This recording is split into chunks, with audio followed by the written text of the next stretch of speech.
당신은 매력이 있습니까? 라는 제목으로 하나님 말씀 전하도록 하겠습니다. 위대한 사도 바울에게 있어서 아주 중요한 두 사람을 이야기한다면은 물론 실라도 있고 누가도 있어요. 그런데 바로 사역에 있어서 특별히 디모데, 아주 훌륭한 동력자였죠. 믿음의 아들이고, 그리고 에바브로디도라고 하는 조금 생소한 사람의 이름일 것입니다. 이 두 사람은 바울에게 있어서 참 중요한 사람이었어요. 디모데, 우리 잘 알잖아요. 디모데라고 하는 이름의 뜻은 하나님을 경배하는 자, 하나님을 사랑하는 자, 하나님을 드높이는 자라는 뜻입니다. 그러니까 디모데는요, 이름의 뜻대로 살았어요. 쉽게 말하면 이름값을 하고 살았던 사람이에요. 그리고 오늘 본문에 나와 있는 에바브로디도, 이 사람은 이름의 뜻이 한 세 가지가 있어요. 첫 번째는요, 사랑과 미의 여신은 아프로디테라고 하는데 다르게 말하면 비너스입니다. 비너스의 사랑받는 자라는 뜻입니다. 이게 에바브로디도는 비너스의 사랑받는 자. 그러니까 왜 이런 이름을 지었을까 혼자 좀 생각해 봤어요. 근데 태어났을 때 상당히 사랑스러웠던 것 같아요. 그래서 그렇게 이름을 지어줬습니다. 옛날에는 거의 그런 게 많았어요. 두 번째로는 아담하다라는 뜻이 있습니다. 세 번째로는 차밍하다, 매력적이다라는 이름이 뜻이 있습니다. 그런데 이 사람은 이방인이거든요. 이방인인데 어느 날 이제 복음을 통해서 예수님을 믿고 구원받아서 성숙하게 되었고, 그의 이름대로 그의 삶을 쭉 보면은 아주 매력적인, 그의 이름대로 아주 차밍한 그리스도인이 되었습니다. 영적 매력이 넘치는 일꾼이 되었다라는 것입니다. 바울에게는 꼭 필요한 인물, 꼭 필요한 일꾼이었던 거예요. 여러분, 어떤 사람이 좋아요? 예수를 믿든 믿지 않든 어떤 사람이 좋아요? 매력이 있는 사람이 좋잖아요. 매력이 있는 거. 근데 얼굴만 이쁘다고 매력이 있나요? 그렇지 않잖아요. 여러분, 매력이라고 하는 것은요, 이것은 참 중요합니다. 그 사람에 대한 평가가 달라지는 거예요. 우리는 첫 번째로 외형을 보고 나서 저 사람이라고 어떻게 평가해요. 그런데 그 사람과 대화를 나누면서 교제를 나누다 보면 이 사람 정말 숨은 매력이 있구나. 참 멋진 매력이 있구나. 어떤 분이 계셔요. 근데 그분하고 대화를 나누면은요, 참 매력이 있어요. 너무너무나 사고가 깊고요, 가치가 훌륭하다는 걸 느끼게 됩니다. 여러분, 성도는요, 어떤 성도가 차명한 성도일까요? 어떤 성도가 매력 있는 성도일까요? 자, 25절 말씀에 보면은 매력은 균형이 잡혀 있어야 된다라는 것입니다. 영적 매력은요, 균형 있는 믿음입니다. 지나치지 않아요. 편협되지 않아요. 25절 말씀에 보면은 사도 바울이 에바브로디도를 가지고 형제라고 부르고 있습니다. 사도 바울이 형제래요. 일꾼이래요. 사역자라고 이렇게 부르고 있어요. 근데 여러분 보자고요. 왜 형제라고 불렀을까요? 이 에바브로디도는 신앙이 분명했다라는 것입니다. 주 안에서 분명한 믿음과 소망을 가진 사람이었다라는 것입니다. 여러분, 어떤 사람이든지 신앙생활을 할 때, 같은 우리 교회 안에서 신앙생활을 할 때 누가 멋있어 보여요? 분명한 믿음 가진 사람이에요. 믿는 것도 아니고 안 믿는 것도 아니에요. 그런 사람이요, 짜증나죠? 그럴까요? 목사는요, 불쌍하게 느껴져요. 근데 성도들은 어떻습니까? 동등한 입장에서 보면 판단합니다. 왜 저래? 좀 헌신 좀 하지? 좀 분명한 믿음 좀 갖지? 좀 열심 좀 내지? 이래요. 근데 목사는요, 아비의 마음이에요.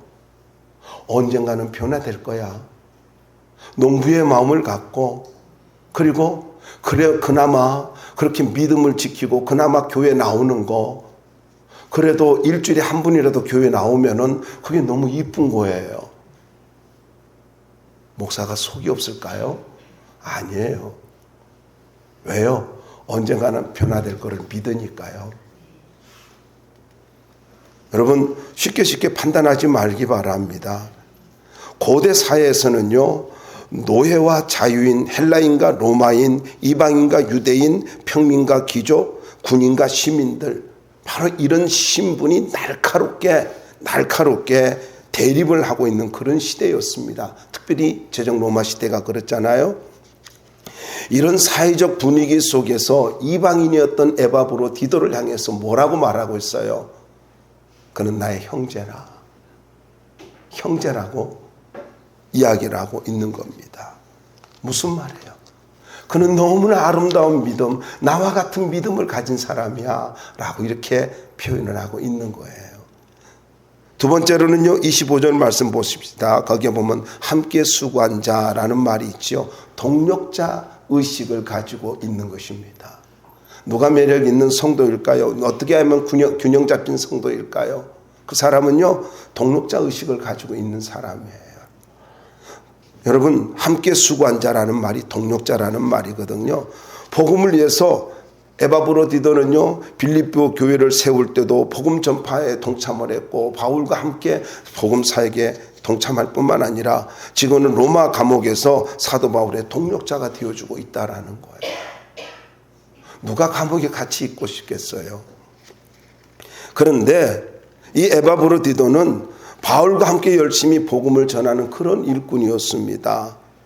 여러분, 일꾼은 어떤 사람이 일꾼일까요? 복음을 부끄러워하지 않는 사람이에요. 예수를 자랑하는 사람이에요. 일꾼은 예수 안에 있는 사람입니다. 이 사람이 일꾼이에요. 예수님의 십자가를 사랑하고 증거하는 것이 자연스러운 일상이 되어지는 것. 어떤 일이 있을 때도 예수님이 하셨어. 하나님의 뜻이 있을 거야. 그리고 주님께만 영광 돌리고 내가 인정받는 게 아니라 주님께만 영광을 올려드리고 주님이 높임을 받아야 돼. 그렇게 말하는 사람이 일꾼이라는 거예요. 누군가가 시험 들 수 있겠지요. 신앙생활하다 보면 믿음이 연약해서 넘어지는 사람이 있을 수 있어요. 그럴 때마다 바로 잡아주는 사람이 일꾼입니다. 바로 잡아주는 사람. 함께 군사된 자요. 여러분, 함께 수고한 자라 뿐만 아니라 함께 군사된 자다라는 말이잖아요. 이 말을 다르게 말하면 함께 영적 전쟁을 치르는 자다, 이런 이야기입니다. 영적 전쟁. 여러분, 신앙생활은요, 영적 전쟁이에요. 영적 전쟁이라고요.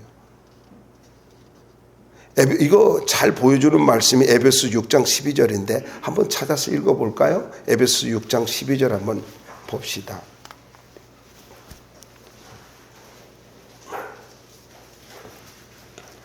함께 읽어봅시다. 에베소서 6장 12절 시작. 우리의 씨름은 혈과 육을 상대하는 것이 아니요 통치자들과 권세들과 이 어둠의 세상 주관자들과 하늘에 있는 악과 상대함이라. 자, 악의 영들을 상대함이라. 여기 나오는 통치자들, 권세자들 할 때 이 세상 권력을 말하는 게 아닙니다. 바로 우리가 이거를 이해하려면 어디서 알 수 있어요? 다니엘서를 보면은요, 헬라 군주라는 말이 있잖아요. 그 다니엘의 기도 응답을 방해하는 그런 가브리엘의 앞길을 방해하는 그 헬라 군주가 있었잖아요. 천사를 가로막는 자, 바로 이겁니다. 여러분, 그 말씀을 통해서 또 오늘 말씀을 통해 보면은요, 지역마다 통치자들이 영적인 악한 통치자들이 있다는 걸 잊지 말아야 돼요. 매일의 삶 속에서 언제나 악한 영들이 우리에게 역사한단 말이에요. 그래서 내가 믿음으로 살려고 할 때에 좀 신앙생활 좀 해보려고 하는데 왜 이렇게 어려움이 있어? 여러분, 그건 어려움이 아니라 여러분이 참 괜찮은 사람이라는 거예요. 이해하시겠어요? 우린 자꾸 뭔가 문제가 없고 승승장구하고 일치월장하고 계속 뭐 좋은 일만 생기기를 원해요. 아니에요. 여러분이 좀 믿음 생활을 해보려고 하면은요, 기도 좀 해보려고 하면은 꼭 옆에서 가까운 사람이, 대표적으로 아내나 엄마가, 아이들이 기도 못하게 만들고요, 짜증나게 만들고요, 이런 말 쓰기도 싫은데, 여러분 얼마나 우리를 영적으로 방해합니까? 그러면 여러분, 왜 이래? 이러지 마시고요. 나 살아있구나. 나 제대로 믿음 생활을 하는 거구나. 근데 죄를 짓는데도 아무런 어떤 역사가 없어요. 그러면 여러분 참 위험지대에 있고 사단에게 휘둘리고 있는 거예요. 우리의 삶은요, 영적인 전쟁입니다. 함께 군사된 자요. 그러면 어떻게 해야 돼요? 믿음으로 싸우는 거예요. 믿음으로 반응해서 그것을 가지고 극복해야 되는 거예요. 여러분, 예수의 이름을 믿음으로 주장할 때 모든 어둠의 세력이 떠나가게 되어 있습니다. 빛이 들어오면 어둠이 떠나가듯이요. 그래서 하나님이 천지를 창조되 맨 먼저 뭐라 그랬어요? 빛이 있으라 말씀했잖아요. 우리 특별 새벽 기도회 때 첫날 전한 말씀이잖아요. 저는요, 여러분들이 매일의 삶 속에서 하나님의 성령의 빛이, 말씀의 빛이 여러분에게 임하기를 바랍니다. 그럼 영적으로 떠나가게 되어 있어요. 어둠이 떠나가게 되어 있다고요. 거기에 걱정하고 감정이 흔들리고 그러지 말기를 바랍니다. 여러분, 이렇게 복음의 동력자가 되어질 때요, 영적 전쟁을 치르는 사람들, 믿음으로 반응하면서 사는 사람들에게 우리가 뭐를 느껴요? 저 사람 참 믿음이 훌륭해. 예수의 향기가 느껴져. 이러지 않습니까? 세 번째는 신뢰감입니다. 25절 말씀 보면은 너희 사자로라는 말이 있죠. 이 사자로라는 말은요, 아포스톨론이라는 말입니다. 보냄을 받았다라는 말이죠. 빌립보 교회에 감옥의 간수장이었던 간수장도 있었고, 그리고 자주장사 루디아도, 사업가 루디아도 있었지 않습니까? 그럼에도 불구하고 에바브로디도를 선택해가지고 거액의 헌금을 지금 바울에게 보냈단 말이에요. 에바브로디도는요, 원래 빌립보 교회 성도였는데, 일꾼이었는데 이 사람을 바울에게 거액의 헌금을 줘가지고 보낸 거예요. 여러분, 물질 앞에서 깨끗한 그런 양심과 믿음은요, 쉽지 않잖아요. 어떤 사람이 가능해요? 성숙한 인격을 가지고 청렴한 자세를 가진 사람이 필요하잖아요. 적어도 큰 물질을, 온 교회 성도의 큰 그 헌신된 물질을 가지고 맡길 때는요, 책임감과 신실함이 있어야 되지 않아요? 신뢰감이 있어야 되지 않습니까? 그런데 바로 이 에바브로디도가 여기에 선택되었다는 것은요, 이 사람을 어떻게 했다는 거예요? 온 교회가 신뢰했다라는 거예요. 여러분, 잘 기억하셔야 됩니다. 교회의 일꾼은요, 신뢰감을 주는 사람이어야 돼요. 아주 오래전 일입니다. 여러분에게 몇 번 말씀드렸어요. 어떤 분은요, 저 친구 좀 열심히 했으면 좋겠다 하고 기도를 해요. 그런데 어느 날 이 친구가 변화돼 가지고요, 목사님 열심히 하겠습니다, 또 고백까지 해요. 그래가지고 열심히 해요. 그래가지고 너무 좋아가지고 일 좀 맡겨야 되겠다. 그 마음을 가진가도, 내 말도 안 했거든요. 그 마음을 가진가 동시에 교회 안 나와요. 눈치가 빠른 건 아닌데. 그래서 그 사람의 신앙생활은요, 3개월입니다. 3개월 반짝했다가 한 6개월 쉬었다가 또 3개월 반짝했다. 그래서 제가 한 6개월 지나면 나올 때 됐구만. 그러면 여지없이 나옵니다. 그것도 새벽에 술 한잔 하시고. 그리고는 꼭 나올 때 11조 들고 나와요. 기도해 주십시오. 뭐 그렇게 합니다. 그리고는 되게 미안해요. 나는 그 미안해하는 마음이 너무 이쁜 거예요. 여러분 생각해 보세요. 아니, 술 취해가지고 다른 데 갈 수 있잖아요. 근데 교회 왔다니까 얼마나 이뻐요? 나는요, 개척교회 때 처음에 개척을 할 때 그랬어요. 제가 막 강단 앞에서 기타 치면서 찬송 부르고 막 그러고 있으면은요, 누가 뒤에서 갑자기 아멘 그래요. 뭐지? 천사가 아멘 했나? 하고 뒤를 딱 돌아보면요, 한 성도가 앉아가지고 있어요. 그리고는 그 성도가 목사님 계속해 주십시오 그래요. 그럼 나 또 리사이트를 하는 거죠 뭐. 그걸 어떻게 오셨냐고 하니까 은혜 됐습니다 그래요. 근데 보니까 술 냄새가 엄청나요. 어떻게 오셨냐 그러니까 제가 술 한잔 하다 보니까 옛날에 교회 다녔거든요. 그런데 내가 언젠가는 돌아가려고 하는데 하필 지나갔는데 교회가 있잖아요. 그래서 한번 들어와 봤습니다. 찬송 소리도 나고요. 그런 거예요. 그래서 교회는 찬송 소리가 있어야 돼요. 그 사람이 우리 교회에 나왔다는 건 아니에요. 그걸로 어디 계시는지 알지도 못해요. 그걸로 끝났어요. 여러분 불쌍하잖아요. 그렇게 인생을 산다니 얼마나 불쌍해요. 그런데 언제나 자기 자리를 지키는 사람, 언제나 변함없이 그 자리에 있는 사람, 어떤 일을 맡겨도 변함없이 불평 없이 그 일을 감당하는 사람, 이런 책임감을 갖고 변함없이 섬기는 사람, 이런 사람이 신실한 사람 아닐까요? 이런 사람이 매력이 있는 것입니다. 여러분 신뢰할 수 있는 일꾼이 매력 있는 사람이에요.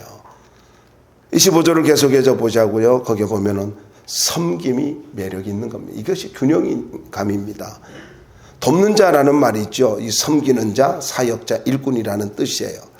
에바브로디도는 사도 바울의 필요를 돕기 위해서 특별히 선택된 일꾼이었습니다. 빌립보 교회는 사도 바울을 돕고 선교하는 것이 하나님께 헌신하는 것이라고 믿은 거예요. 왜냐하면 바울이 주의 일을 하기 때문에 그 일에 동참하는 거, 사람을 보내서 동참시키고 물질을 보내서 동참시키는 거, 이것이 주의 일이라고 믿은 거예요.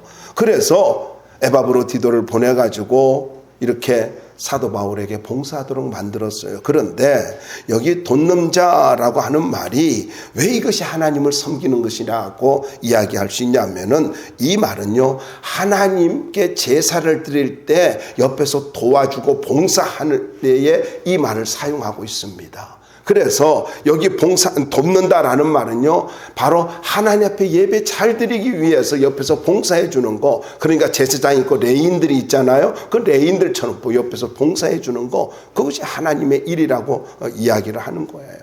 그래서 여러분 봉사는요 이겁니다. 우리가 어떤 봉사를 하잖아요. 균형감 있게 했다 안 했다 하는 게 아니라 꾸준하게 봉사를 해요. 섬긴단 말이에요. 그건 결국 뭡니까? 하나님 앞에 예배 잘 드리도록. 저는 어저께 집에서 이런저런 이야기를 듣고 남점대 카톡도 보고 단톡도 보고 그랬어요. 주차장을 쓸고 그 모든 화단도 정리하고 또 여기 발코니 하단도 정리하는 거, 그리고 우리 여전도 회장님 비롯해서 이렇게 모두 다가 남전도 회장님 또 음식까지 하는, 난 살면서요 남전도 회장이 김치 담는 거는 처음 봤습니다. 근데 맛이 있어요. 오늘 그 김치를 먹을 수 있어요.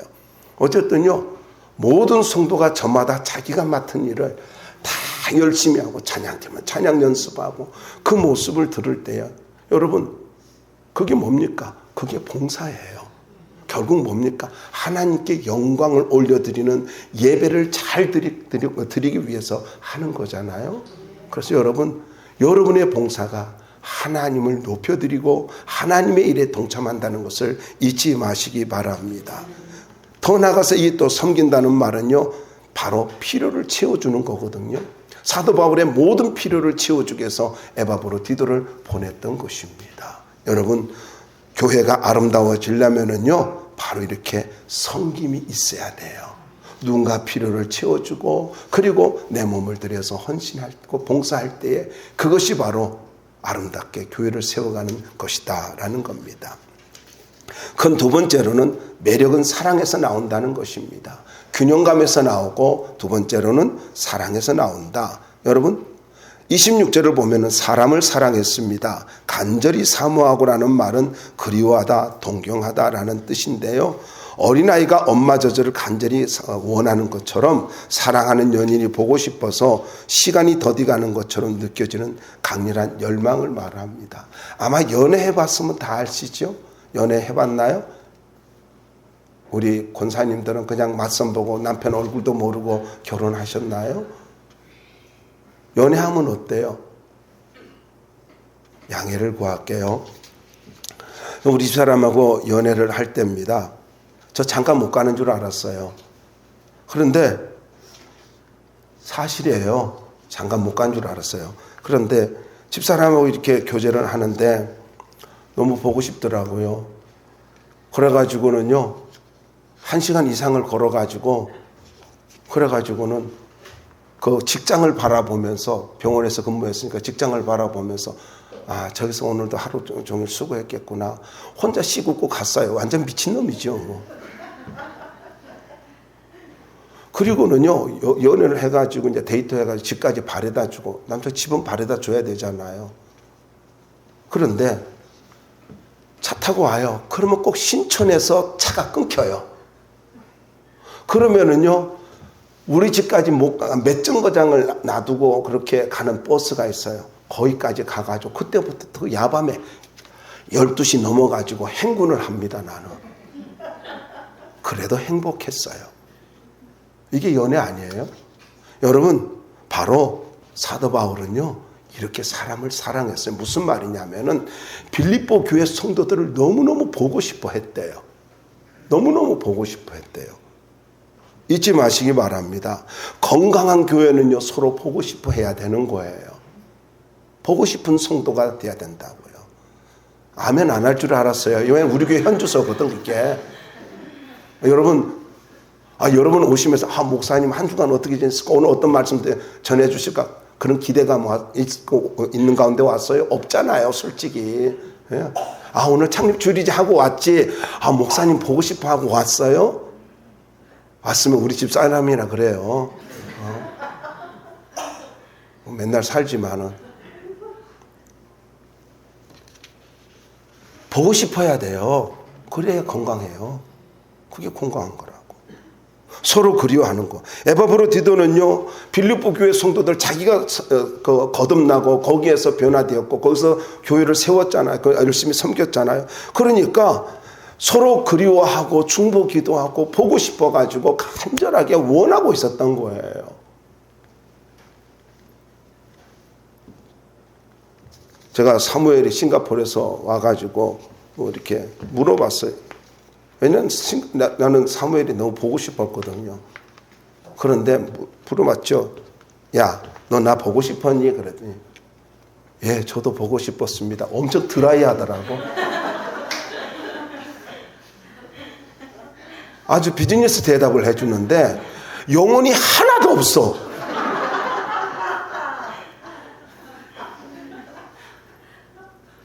얘를 어쩔까?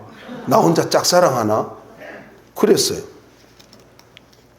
그도 그럴 것이 정말로 나를 보고 싶었으면 카톡을 했을 거야. 지 엄마나 아빠한테는 카톡 한데 나한테 카톡 한 번도 안 했거든. 목사님 보고 싶습니다. 이런 말 하나도 없었어. 이제 또 방학 끝나고 가면 할지도 모르겠지만은 억지로 뭐 인사 받는 거지. 근데 어쨌든 그래요. 여러분, 교회는 성도가 보고 싶은 곳이 되어야 돼요. 두 번째로 주님의 마음으로 사랑했다는 것입니다. 26절에 보면 심히 근심한지라 라는 말이 나오잖아요. 이 근심했다라는 말이 고뇌와 슬픔으로 가득 찼다, 풀이 죽다, 이런 뜻이에요. 이 말이 신약에서 3번 나오거든요.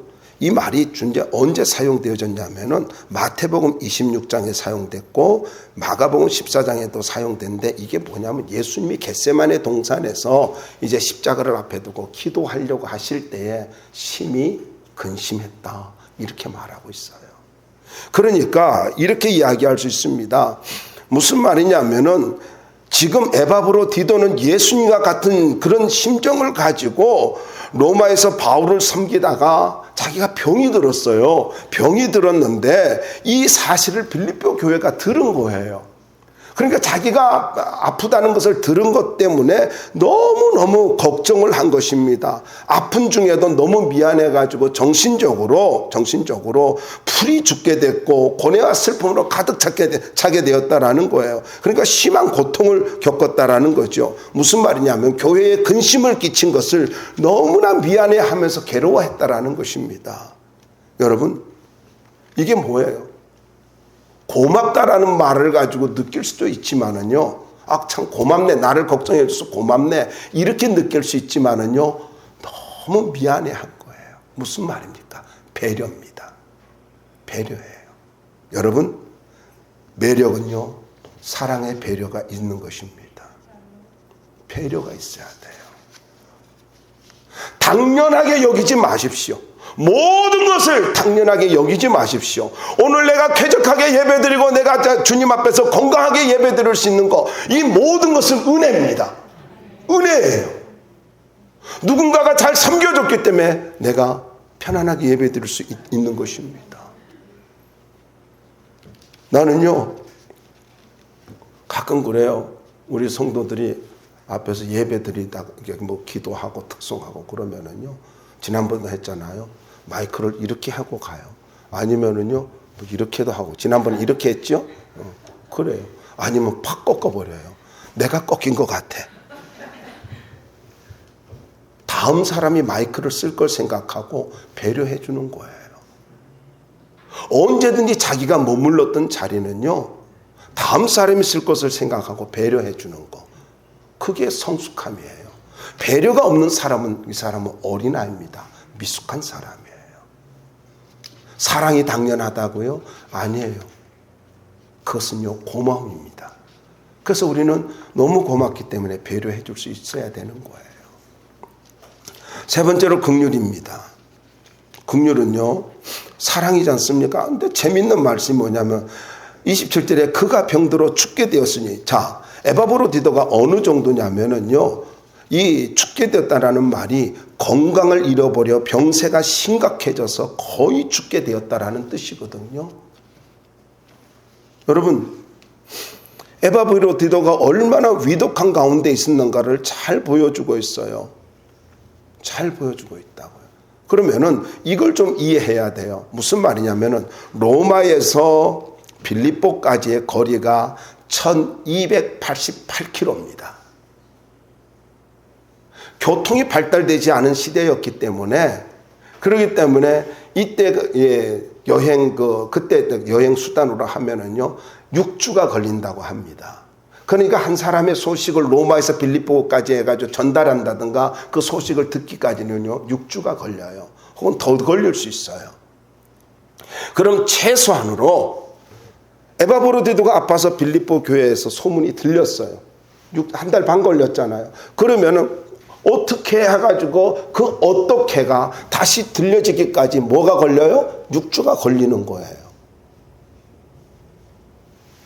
그런데 이 6주가 걸렸고, 그러면 토탈하면 3개월이잖아요. 그러면은 이 에바브로디도가 적어도 3개월 동안요, 사경을 헤맸다는 말이 되잖아요. 6개월 동안요. 그러면 보자고요. 여러분, 저는 이 말씀을 보면서, 아니, 그렇게 능력 많은 바울이 옆에 있었는데? 그리고 그 시대 현대의학의 그 기술을 가지고 있는 누가가 있었잖아요. 그런데 바울이 기도 안 했겠어요? 의사인 누가가 옆에서 고치지 않았겠어요? 그런데 안 됐다는 거예요. 여기서 우리는 생각을 해야 돼요. 무슨 말이냐면은, 예수를 믿고 아름답게 섬긴다고 해가지고 다 잘 먹고 잘 살고 잘 되고 건강하고 그런 건 아니라는 거예요.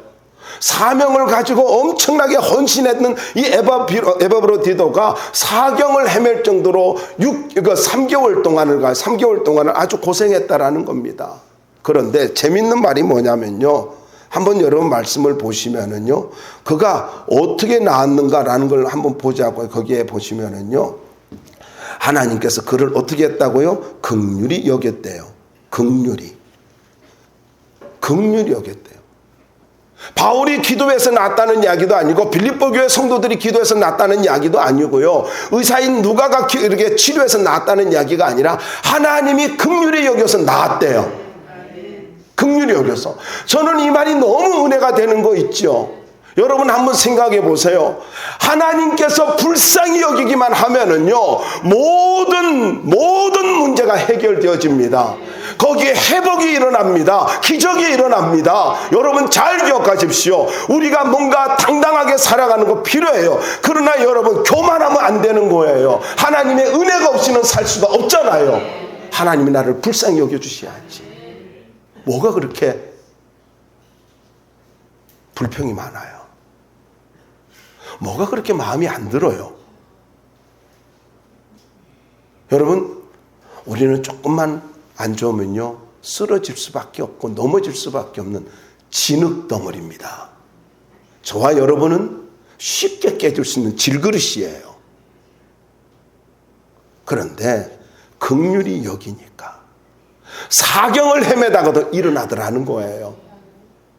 저는 이 말씀만 여러분들이 붙들면 좋겠어요. 하나님이 여러분을 날마다 긍휼히 여겨주길 바랍니다. 하나님이 여러분의 일생을 걸어가는 동안에 언제나 긍휼히 함께할 수 있기를 주의 이름으로 축원합니다. 긍휼히 여기는, 여러분을 긍휼히 여기고 가정을 긍휼히 여기고 자녀를 긍휼히 여겨주신다면 언제나 기적은 있고요, 은혜가 있습니다. 그런데 이렇게 긍휼히 여기니까 사도 바울도 얼마나 힘들었는지요. 자기의 근심을 덜어줬대요. 무슨 말이에요? 자기도 고통과 슬픔과 절망 가운데 있었대요. 이 근심이 그런 말이거든요. 사도 바울의 근심은요, 거의 절망을 말해요. 기도해도 안 되니까. 뭐지? 내게 능력이 다 떠났나? 이런 생각 갖지 않았을까요? 그런데 하나님이 그렇게 긍휼히 여겨주니까 에바브로디도가 회복이 된 거예요. 여러분, 긍휼히 여기는 은혜가 있길 바랍니다. 마지막입니다. 세 번째, 매력은 헌신에 있습니다. 매력은 헌신에 있어요. 28절로부터 30절인데 교회 유익을 위해서 순종한 것을 볼 수 있잖아요. 28절에 보면은 함께 읽어봅시다. 28절 시작. 내가 더 급히 그를 보낸 것은 너희로 그를 다시 보고 기뻐하게 하며 내 근심을 덜려 함이니라. 자, 무슨 말이냐면요, 급하게 에바브로디도를 가지고 보냈어요. 그리고 또 에바브로디도는요, 알았습니다. 그 이제 막 회복되었는데, 하나님의 긍휼로 회복되었는데 알았습니다 하고 거기에 또 1288km를 가지고 1288km를 걸어간 거예요. 가는 거예요. 아, 지금 몸도 회복되지 않는데 어떻게 가요? 6주 동안 어떻게 가요? 무리라는 거 알아요. 그런데 교회가 근심하고 있다니까, 교회가 너무나 안타까워하고 있다라고 하니까 교회를 가지고 안정되게 하기 위해서, 교회를 세우기 위해서 자기가 온전하게 회복되어진 것도 아닐 텐데도 불구하고 막 회복되어졌는데도 이게 뭔가 추스려야 된다. 그 추스리도 않고 순종했다는 거예요. 왜요? 교회 세우기 위해서. 여러분, 자신을 희생할 줄 아는 이 에바브로디도 자기의 희생을 통해서라도, 자기의 피곤함을 통해서라도 교회가 세워질 수 있다면 기꺼이 순종하는 이 아름다운 모습, 이것이 우리의 모습이 되어야 할 것입니다. 일꾼은요, 또 이렇게 말합니다. 그를 어떻게 하라고요? 존귀 여기라고 말을 하고 있습니다. 에바브로디도가 가면은 이 편지를 갖고 가는 에바브로디도를 받으면은, 만나면은 존귀하게 여겨라. 그리고 이렇게 아름답게 섬기는 사람은 다 귀하게, 존귀하게 여겨줘라. 이 말을 하고 있어요.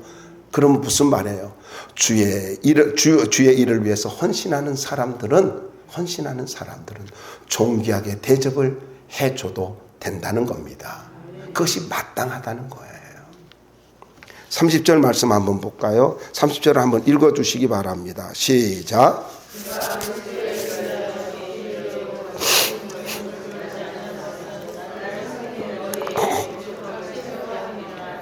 자, 거기에 보면 3절에 돌보지 아니했다라는 말이 있잖아요. 이 말은요, 어떤 일을 위해서 죽음을 각오하는 것, 탐험가가 값진 것을 얻기 위해서 생명을 거는 것, 그것을 말하고 있어요.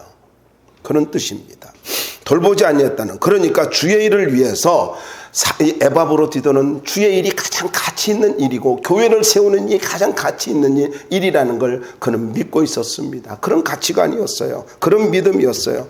그러니까 또 더 나아가서 사도 바울을 가지고 모든 필요한 것, 사도 바울의 모든 부족한 것을, 필요한 것을 채워주는 거, 이걸 가지고 가장 가치 있는 일로 여겼어요. 아니 뭐 바울이 인간인데, 아니요, 바울을 섬기는 것이, 그것이 주의 일이라고 믿었던 거예요. 그러니 이걸 가치 있게 여긴 거예요. 그래서 어떻게 했어요? 교회를 세우고 복음을 전하고, 그리고 복음을 위해서 헌신하는 바울을 가지고 옆에서 도와주는 것, 이것을 가지고 일사각오로 헌신했대요. 다시 보자고요. 여러분 한번 30절 다시 한번 보시기 바랍니다. 30절 한번 볼까요?